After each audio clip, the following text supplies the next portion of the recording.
My name is Heather Boehlke, and this is my daughter, Coral. Our story is one of tragedy. My husband, the love of my life, was taken from this world on May 10th, 2009, Mother's Day. Jared was working behind me here in the Selkirk yard.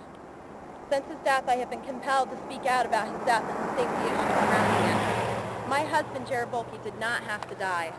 The railroad's lack of compassion for the average worker has to be changed. In today's world, the average worker is too afraid to stand up for their rights for fear of losing a steady income. Jared was a hard-working individual, the type of worker that you would want on your team. Jared was doing a job that day that on any given day normally requires 2 people to do the job safely. He was not allotted that extra crew member. My family will forever suffer this loss.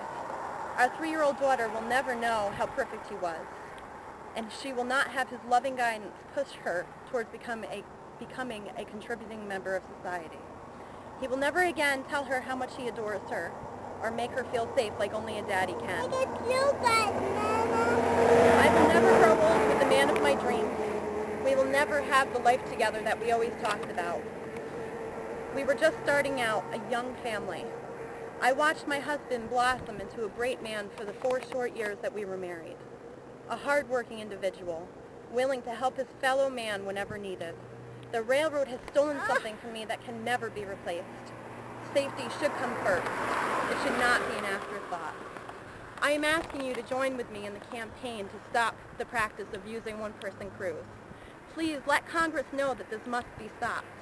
Write to Congressman Oberstar, Chair of the House Transportation Committee. We have a sample letter that you can use or modify as you wish.